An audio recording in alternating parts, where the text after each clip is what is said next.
Hey, qué cotorreo. Bienvenidos a su canal en Jardinarte.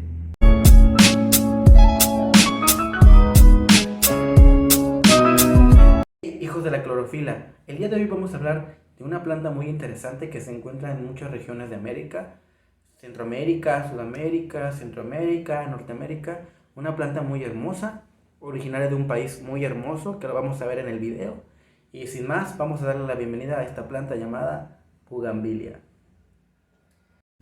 La bugambilia es un arbusto trepador, es muy vigoroso y dependiendo del tipo de clima, sus hojas pueden ser caducifolias o perennes. Caducifolias quiere decir que con el cambio de clima tiran sus hojas. Perennes quiere decir que sus hojas siguen estando firmes y en la planta todo el año. Además, presentan unas flores muy vistosas en racimos que van desde los colores rosa mexicano, blancos y melón. Vamos a hablar de su taxonomía, origen y morfología. La taxonomía es su manera de clasificarse, su origen de dónde proviene y su morfología, las partes vegetales y órganos que tiene esta planta. La familia pertenece a la Nyctiginaceae. El género es Bugambilia, especie más usada que es la Bugambilia glabra, que es en la jardinería. Su nombre común aquí en México se le conoce normalmente como Bugambilia. En otros países se les conoce como Santa Rita, Veranera, Camelina, Trinitaria. En los comentarios nos puedes decir cómo se conoce en tu país. Los tallos regularmente son ramificados, lisos o no, dependiendo de la especie, provistos de espinas, en algunos casos, en algunos no. Hay que tener mucho cuidado cuando uno poda esta planta, cuando tiene espinas, porque puede provocar algunas heridas muy dolorosas. Las hojas se disponen de forma alterna a lo largo del tallo. Son simples, de base estrecha y un ápice agudo. De color verde brillante en el haz, que es la parte superior de la hoja, y en el embés un color verde pálido, que es la parte inferior de la hoja. En climas tropicales esta planta se puede comportar como una planta perenne, que no tira sus hojas. En climas más fríos y secos, un poco cálidos, se comporta como una planta caducifolia. Las flores son pequeñas, hermafroditas. ¿Qué quiere decir esto? Que tienen los ambos sexos, el masculino y el femenino. Son amarillas o blancuzcas, tubulares, generalmente son solitarias o a veces en grupos de 3 o 2 plantas y están rodeadas de 3 o 6 brácteas. Una bráctea es una hoja modificada. La parte morada o de color que ves no es un pétalo, es una hoja modificada que tiene color.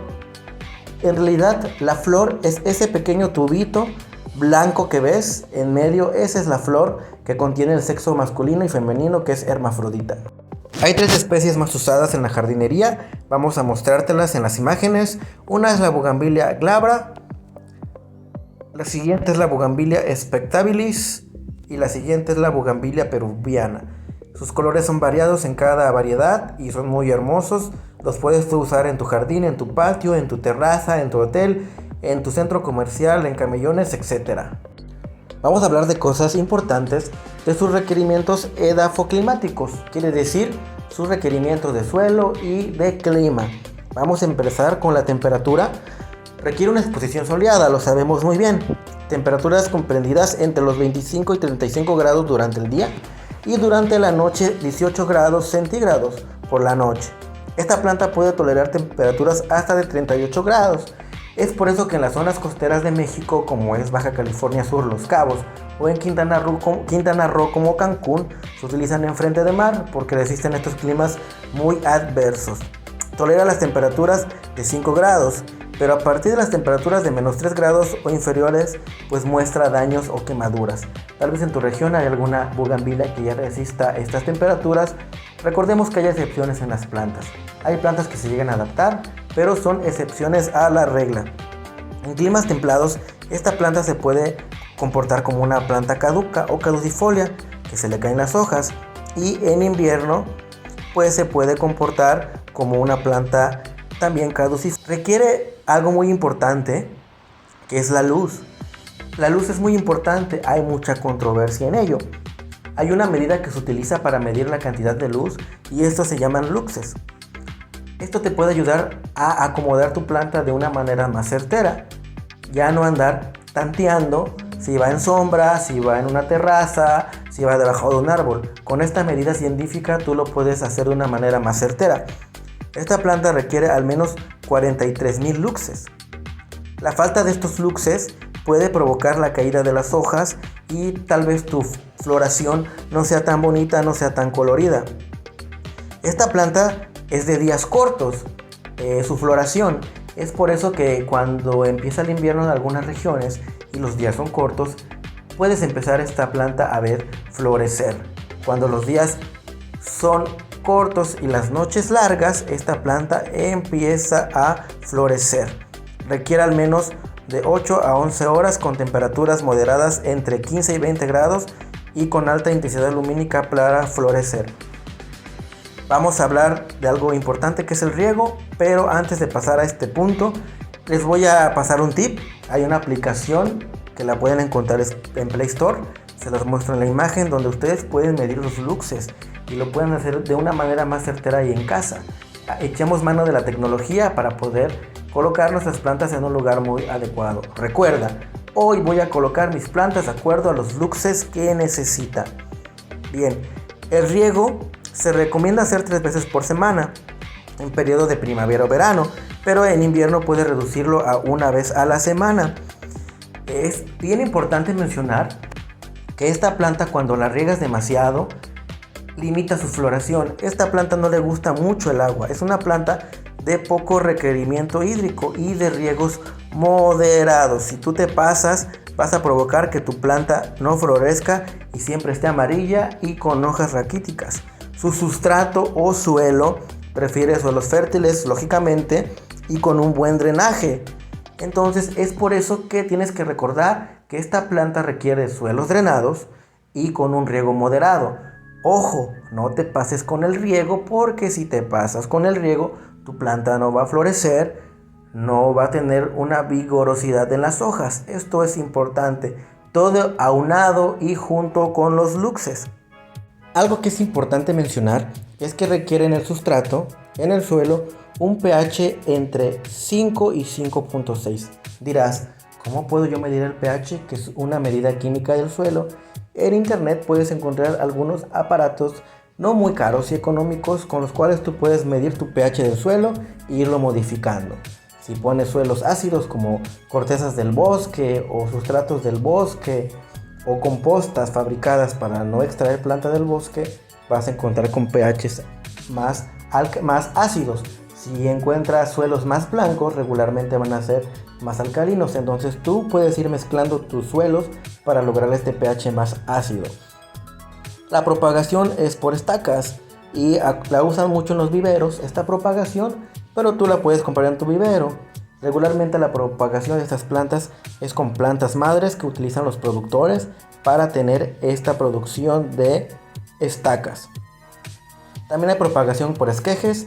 Eso tú lo puedes usar cuando en tu planta que tienes en casa tiene unos brotes todavía no leñosos. Puedes cortar las puntas, ponerles algún enraizador, como es el radix, es como una harina. Le pones en la base donde recortas este radix y lo plantas en el suelo. Para que pueda enraizar, pues también se tiene que someter a una temperatura de 18 grados y a un ambiente húmedo, y al cabo de 3 semanas el esqueje comenzará a enraizar. Eso lo puedes hacer en tu casa, es muy importante. Pues las técnicas de plantación también son importantes.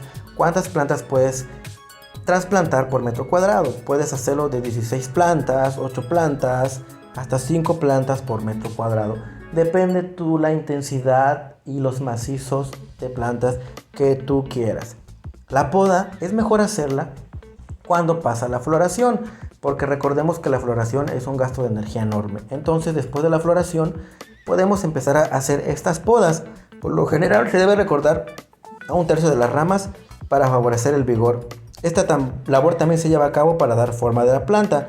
Para ello tienes que tener en cuenta la posición de la yema, unos pequeños puntitos donde empieza a crecer las hojitas. Se les llaman yemas. Te voy a mostrar en la imagen para que tú puedas hacerlo. Algo muy importante es la fertilización. Esto lo puedes hacer de muchas formas: con fertilizantes solubles, con fertilizantes en grano de lenta liberación, las puedes fertilizar al menos cada 3 meses con fertilizantes de liberación lenta. Si ocupas fertilizantes solubles, lo puedes hacer una vez al mes. Esto es muy relativo dependiendo a la fertilidad de tu suelo. Es importante ir agregando compostas para que tu suelo sea fértil y no estés dependiendo de ponerle sales. Puedes tener tu composta en casa y tener una fertilización organomineral.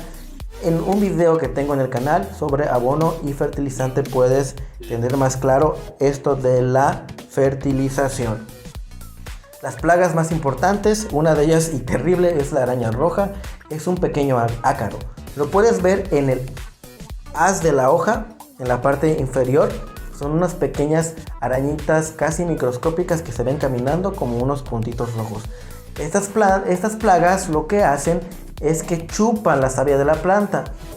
Lo puedes ver en otro video de la sangre de las plantas que también tengo para que entiendas cómo atacan las plagas.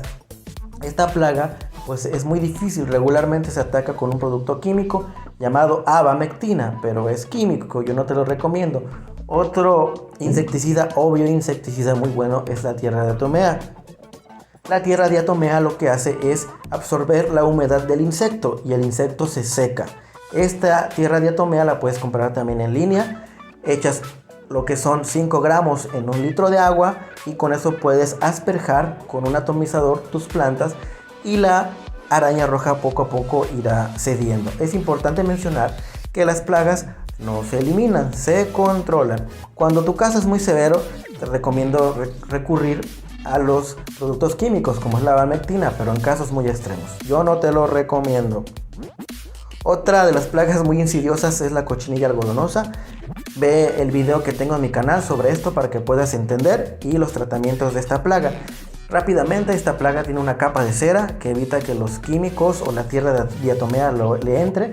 Lo recomendable es usar 5 gramos de jabón en polvo, 5 gramos de tierra diatomea en 1 litro de agua, con esto asperjar y a presión con el atomizador irlas matando. Igualmente, esta plaga es chupadora y absorbe la savia de la planta y la va matando. El pulgón también es una plaga difícil, pero es menos difícil que las que acabo de mencionar. Regularmente esta plaga ataca los brotes tiernos. Esta planta también la puedes eliminar con la tierra diatomea o con extractos de neem, de canela que tú puedes fabricar en casa, que en internet hay muchas maneras de combatirla. Ya más adelante les iré hablando de estos remedios que pueden utilizar, pero pues hablando de los químicos, pueden usar cipermetrina, abamectina, imidacloprid. Yo no les recomiendo eso solo en casos muy extremos, pero con la tierra diatomea y extractos naturales pueden controlar esta plaga. La mosca blanca es una plaga muy interesante. Esa plaga sí es muy difícil. Yo te recomiendo que estés en constante monitoreo cuando aparece, porque sí la puedes controlar con tierra diatomea y extracto de canela con neem. Pero cuando la plaga es muy severa, sí tienes que recurrir a un agroquímico más fuerte, como lo es el imidacloprid. Esto te lo recomiendo cuando tu plaga sea muy severa, pero no lo ocupes cuando tu infestación es poca. A veces hasta con limpiarlas con un trapo puedes quitar esta plaga.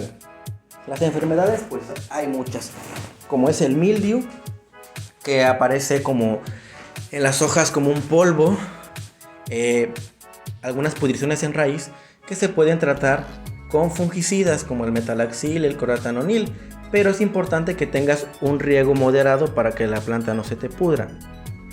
Uno de los métodos para controlar estos hongos efectivo es diluir 5 mililitros de cloro en 1 litro de agua para matar estos hongos, que los puedes llegar a ver en tus hojas. Y si ocurre en raíz, cuando es una pudrición de raíz y tu planta empieza a morir por la parte aérea, tienes que utilizar algunos químicos. De los menos agresivos es el azufre elemental o el sulfato de cobre. Estos los puedes conseguir en cualquier tienda de agroquímicos. Ahora vamos a hablar de las fisiopatías, los daños que le pueden ocasionar algunas partes del sol o de la luz. El crecimiento irregular se debe por la falta de luz, clorosis de las hojas por falta de nutrientes, formación de pequeñas hojas también por falta de nutrientes, caída de hojas y flores por el exceso de agua, es importante, y las plantas sin flores por el exceso de agua o una poda severa. Bien, hasta hoy el video de hoy, espero que te haya gustado este video simplificado sobre los cuidados de la bugambilia. Les quiere su amigo Fred Revueltas. Adiós, hijos de la clorofila.